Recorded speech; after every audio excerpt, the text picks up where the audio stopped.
Gimana ceritanya sih? Pria ini gak bisa bedain yang mana anaknya, yang mana setannya. Jadi guys, cerita creepypasta satu ini tuh populer banget sekaligus bikin merinding. Jadi nih ya, ada seorang ayah dan anak yang tinggal berdua aja di satu rumah. Nah, anaknya ini penakut banget guys. Saking penakutnya, dia ini selalu bilang ke ayahnya kalau dia nggak mau tidur di kamarnya karena ada monster. Karena ayahnya ini mau ngajarin anaknya biar berani tidur sendiri, ayahnya ini selalu bilang, monster itu nggak ada, nak. Jadi kamu nggak perlu takut. tapi anaknya ini tetap bilang, Monster itu tuh ada. Dia suka ada di kolong kasur, di atas lemari, bahkan di dalam lemari. di malam itu anaknya bilang, Ayah, aku takut. Ada monster di kolong kasurku. di situ biar anaknya lega dan gak takut lagi, ayahnya ini tetap cek kolong kasur. Tapi pas ayahnya cek kolong kasur anaknya itu, dia ini kaget banget karena dia ngeliat ada wajah manusia di sana. Tapi pas diperiksa lagi, ternyata itu cuma topeng wajah gitu. Akhirnya topeng itu dikasih lihat lah ke anaknya. Ini cuma topeng, nak. Kamu salah lihat aja. Dan respon anaknya cuma ngangguk aja tuh. Namun lagi-lagi anaknya ini masih takut dan bilang, Sebelum pergi, pastiin dulu di atas lemari dan di dalam lemari ya ayah. ayahnya iya aja tuh. Kemudian dia ngecek ke bagian atas lemari dan ya aman aja, gak ada apa-apa. Selanjutnya ayahnya ini ngecek ke bagian dalam lemari. Pas ayahnya ini buka pintu lemarinya, dia ini kaget banget karena dia lihat anaknya lagi ngeringkuk di dalam lemari. Di situ dia ini langsung nanya lah ke sosok anaknya yang ada di dalam lemari. Siapa kamu? Terus anaknya ini ngelihat ke arah ayahnya dan bilang, Ayah, aku takut. Ada monster di atas kasurku. pas ayahnya ini lihat ke arah kasur, dia lihat anaknya ini masih ada di atas kasur dan bilang, Ada apa ayah? di situ ayahnya udah mulai bingung tuh dan langsung ngomong ke anaknya yang ada di kasur. Siapa kamu? Pergi kamu dari sini. Apa maksudmu ayah? Jangan buat aku takut. Makin bingung lah ayahnya ini. Dan pas ayahnya ini ngeliat lagi ke arah anaknya yang ada di dalam lemari, ternyata sosok itu bukan lagi sosok anaknya yang lagi meringkuk guys, melainkan sosok nenek-nenek dengan wajah hitam hangus dan rambut yang hampir botak, menggunakan baju putih dan kukunya yang panjang dan hitam. Dan kemudian sosok nenek itu berkata, Apakah ayah juga takut?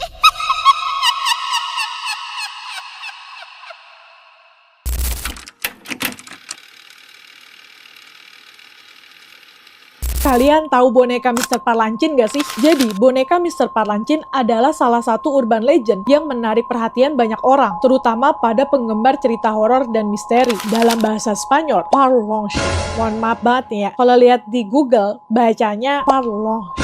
Itu artinya cerewet atau banyak bicara. Dari artinya aja, itu udah ngasih petunjuk tentang sifat boneka ini. Kisahnya ini mencerminkan perpaduan antara mitos, misteri, dan ketakutan yang gak jelas. Konon, Mr. Parlancin ini adalah boneka ventriloquist. Boneka yang digunakan dalam seni berbicara tanpa suara oleh seorang ventriloquist. Boneka ini diduga dibuat pada awal abad ke-20 oleh seorang pembuat boneka di Spanyol. Awalnya, boneka ini tuh adalah alat hiburan yang dipakai untuk pertunjukan teater. Namun, kisahnya ini menjadi menyeramkan setelah boneka ini jatuh ke tangan seorang ventriloquist yang bernama Javier. Javier adalah seorang seniman berbakat, tetapi hidupnya itu penuh tekanan. Ketika dia mulai menggunakan Mr. Parlancin dalam pertunjukannya, orang-orang memperhatikan bahwa boneka itu tampak hidup di atas panggung. Cerita paling menyeramkan tentang Mr. Parlancin ini terjadi saat Javier ini ditemukan tewas di rumahnya. Tubuhnya duduk di depan boneka itu dengan ekspresi ketakutan di wajahnya. Di malam sebelumnya, tetangganya ini mendengar keributan dan bersumpah mendengar suara ketawa yang aneh dari rumah Javier. Setelah kemetongan Javier, boneka ini diwariskan ke beberapa pemilik. Tapi setiap orang yang memilikinya melaporkan beberapa pengalaman aneh, kayak boneka yang bergerak sendiri. Banyak yang mengatakan kalau Mr. Parlancin ini sering ditemukan dalam posisi yang berbeda dari sebelumnya, bahkan di ruangan yang terkunci sekalipun. Kemudian bisikan di malam hari. Pemiliknya mendengar suara bisikan atau tawa kecil saat rumahnya ini lagi sepi. Kemudian pandangan yang menyeramkan. Beberapa orang merasa bahwa mata boneka itu mengikuti mereka kemanapun mereka pergi. Jadi pas orangnya di sini,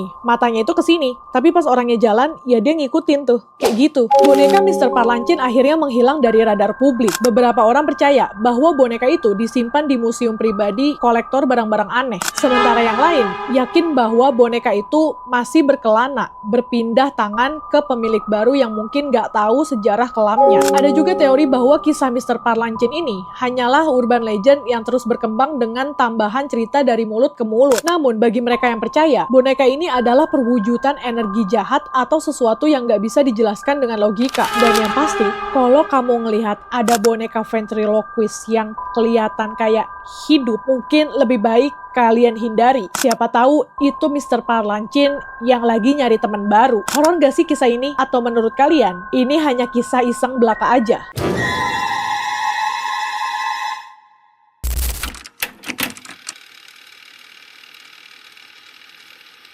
Gimana ceritanya sih? Ini orang ginjalnya diambil tapi kok nggak sadar ya?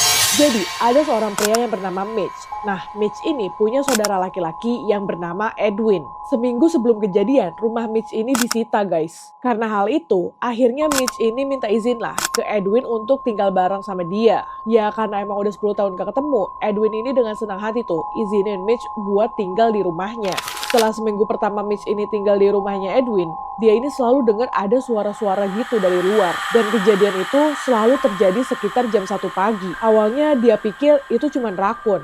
Jadi ya dia bodo amat lah dan lanjut tidur lagi. Besok paginya Mitch ini cerita ke Edwin tentang suara-suara itu. Dan Edwin setuju tuh. Berarti Edwin kan denger juga ya suara itu. Namun malam berikutnya dia nih ngerasa denger jendela kamarnya nih kebuka gitu. Dan ada suara dentuman keras juga. Tapi pas dia bangun dan ngeliat ke sekeliling kamar, ya nggak ada siapa-siapa. Besok paginya Edwin ini kaget banget sampai-sampai ngejatohin gelas yang dia pegang karena ngeliat si Mitch ini. Ternyata ada luka besar gitu di pipi kirinya Mitch. Langsung lah tuh, dia dibawa ke rumah sakit. Pas diperiksa, dokternya ini bilang, Ya mungkin Mitch ini tidur sambil jalan, makanya ada luka di pipinya. tapi tiba-tiba dokternya ini buka bajunya Mitch, yang mana ada sayatan yang dijahit di tempat ginjalnya berada. Di situ Mitch kaget banget lah. Sedangkan dokternya ini cuma bilang, Gak tahu gimana ginjal kiri kamu nih udah hilang. Dan kalau dilihat dari lukanya, kemungkinan ini kejadiannya tadi malam. Tapi ya kami gak tahu gimana. Maaf Mitch. sus banget deh ini dokternya. Singkat cerita, malam berikutnya nih adalah malam puncaknya guys. Dimana pas tengah malam dia ini kebangun dan ngeliat pemandangan yang bener-bener mengerikan. Mitch berhadapan langsung sama makhluk bertudung hitam dan topeng biru tua tanpa hidung dan mulut. Hal yang paling menakutkannya lagi adalah makhluk itu gak punya mata. Cuma rongga mata hitam yang kosong dan juga meneteskan zat hitam dari rongga matanya. Di situ dia langsung berusaha ambil HP di rak deket kasurnya dan foto makhluk menyeramkan itu. Tapi setelah dia ambil foto itu, makhluk tersebut langsung mau menyerang gitu. Untungnya Mitch ini langsung nendang sosok itu tepat di wajahnya. Di situ dia langsung lari keluar rumah dan berlari sampai ke hutan deket rumahnya Edwin. Karena gelap dan kecapean, Mitch ini kesandung batu dan langsung pingsan saat itu. Pas dia bangun, ternyata dia ini udah ada di rumah sakit dan ada dokter yang kemarin ngerawat dia juga di situ. Terus dokternya ini ngomong, Saya punya kabar baik dan kabar buruk Mitch. Kabar baiknya, kamu cuma mengalami luka ringan dan orang tua kamu bakal datang menjemput kamu. Kabar buruknya adalah saudara kamu telah terbunuh sama sesuatu. Singkat cerita, setelah orang tuanya ini jemput dia di rumah sakit, dia ini dibawa lagi ke rumah Edwin buat ambil barang-barangnya. Tapi pas di lorong menuju kamarnya, dia ini ngeliat masih ada tubuh Edwin dan sesuatu yang kecil tergeletak di sebelahnya. Karena dia penasaran, dia ini langsung ambil barang tersebut dan masuk ke mobil orang tuanya tanpa menghiraukan tubuh Edwin yang masih ada di sana. Pas sudah di mobil, dia ini mau lihat dong barang apa yang tadi dia ambil. Ternyata barang itu adalah ginjal dia yang udah setengah dimakan dan ada sedikit cairan hitam di atasnya gitu. Geder, merinding gak tuh? Jadi guys, sosok yang dilihat Mitch itu adalah Eyeless Jack. Eyeless Jack ini merupakan makhluk yang gak punya mata dan seringkali mencuri organ tubuh manusia, terutama ginjal.